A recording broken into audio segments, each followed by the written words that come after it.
साथ मलिक साहब, ये जो हो रहा है supreme court, Islamabad high court, कभी कहीं जाते हैं कभी कहीं जाते हैं टेक्निकल ग्राउंड पर इस केस की समाअत को रोकने के लिए, ये अनप्रेसिडेंटेड है। एक दफ़ा सुप्रीम कोर्ट से मामला इस्लामाबाद हाई कोर्ट में आया, आज फिर वकला गए और फिर नंबर लग गया। ये क्या आपके एक्सपीरियंस में भी अनप्रेसिडेंटेड हो रहा है? जी शाजिब, अगर आप देखें तो ये तोशा खाना का केस इमरान खान साहब जब अपने टेन्योर में ही उनको अंदाज़ा हो गया था कि ये उनके लिए मुश्किलात बनेगी इस केस में। उन्होंने उस वक्त के अटार्नी जनरल खालिद जावेद ख़ान को कहा था कि आप इस्लामाबाद हाई कोर्ट में ख़ुद पेश हों। अब जब हुकूमत चेंज हुई तो फिर उसके बाद सारी तफसीलात सामने आ गई और फिर इलेक्शन कमीशन का आर्डर आ गया, फिर ट्रायल स्टार्ट हो गया। तो ट्रायल शुरू में सुस्त रवि का शिकार भी रहा, लेकिन ये एक खौफ रहा है इमरान साहब को, और इसी वजह से बताया जा रहा है कि जो इलेक्शन जल्दी कराने के हवाले से इमरान खान का मुतालबा था, वो वजह ये थी कि तोशा खाना का ट्रायल कंप्लीट ना हो।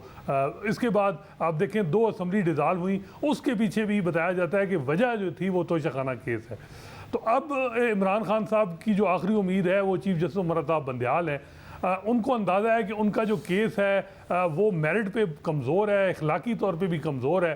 लेकिन टेक्निकल बुनियाद पे जुरिडिक्शन के मामले में वो चाहते हैं कि जो मामला इस्लामाबाद हाई कोर्ट में जल्दी डिसाइड हो, ताकि चीफ जस्टिस उमर अता बंदयाल के ही टेन्योर में उसका फैसला हो। Chief justice Islamabad high court को अंडर प्रेशर रखने के लिए बार बार सुप्रीम कोर्ट जाया जाता है, लंबा उसकी पूरी एक चार्जशीट दी जाती है ताकि वो ज़रा अंडर प्रेशर हों, लेकिन अभी तक उनकी वो ये तरतीब जो है या तरकीब उस तरह कारमंद साबित नहीं हो रही। सुप्रीम कोर्ट में जहाँ तक मामला है वहाँ भी उनकी केस में नंबर तो लग गया है, लेकिन अभी बेंच नहीं बना। मे भी अर्ली हियरिंग की दरख्वास्त है, कल लग जाए परसों, क्योंकि पुरुमीद बहुत है पीटीआई इमरान खान की लीगल टीम कि सुप्रीम कोर्ट मामला टेकअप कर लेगी, लेकिन बेंच कौन सा होगा, क्योंकि सुप्रीम कोर्ट में बेंच से ही अंदाज़ा हो जाता है कि फ़ैसला क्या होना है।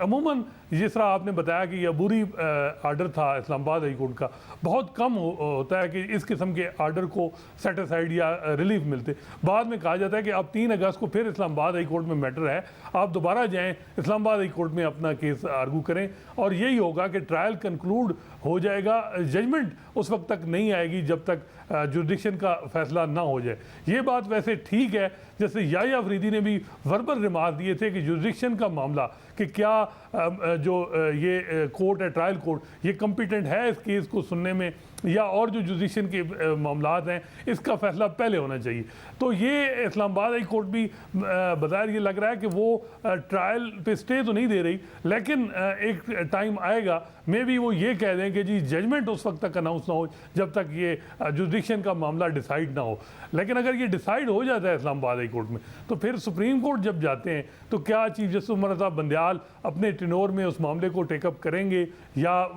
फिर जब फाइनल अपील ट्रायल कोर्ट पे आती है इस्लामाबाद हाई कोर्ट में वो डिसाइड होगी। लेकिन जो अब लग रहा है कि सारी उम्मीदें इस वक्त उनकी इमरान खान की वो चीफ जस्टिस उमर अता बंदयाल पे है कि वो उनके टेन्योर में ही मामला तोशा खाना का सुप्रीम कोर्ट में आए और जुरिडिक्शन ग्राउंड पे उनको रिलीफ मिल जाए, जो बज़ाहिर मुश्किल लग रहा है। क्योंकि मगर मुश्किल क्यों लग रहा है, क्योंकि जब पिछली दफ़ा ये मामला आया तो बेंच बनाया जस्टिस याह्या अफरीदी और जस्टिस मुसरत हिलाली साहिबा पर, और ये वो मौका था कि मैं आप समेत मुख्तलिफ कोर्ट रिपोर्टर्स की राय भी देख रहा था कि आप कह रहे थे कि इस दफ़ा ज़रा प्रिडिक्ट करना मुश्किल है क्योंकि बाय द बुक चलने वाले जजेस हैं, हम ख्याल वाला मामला नहीं है। तो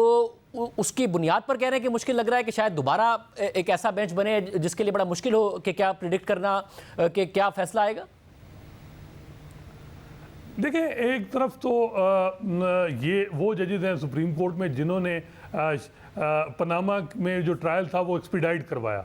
तो अब ये नहीं हो सकता कि आपने शरीफ फैमिली पे के ख़िलाफ़ ट्रायल जल्दी करवाया हो और बाकायदा डेडलाइन दी गई हो, और दूसरी तरफ आप कहें कि जी इमरान खान का ट्रायल रोक लें या कम, तो ये भी बड़ा उन जजेस के लिए मसला है। दूसरे वो जजेस हैं सुप्रीम कोर्ट में जो ये समझते हैं कि ये इस्लामाबाद हाई कोर्ट का इख्तियार है स्टे देना या ना देना, हम डायरेक्टली सुप्रीम कोर्ट इस मामले में इंटरवीन नहीं कर सकती। ताहम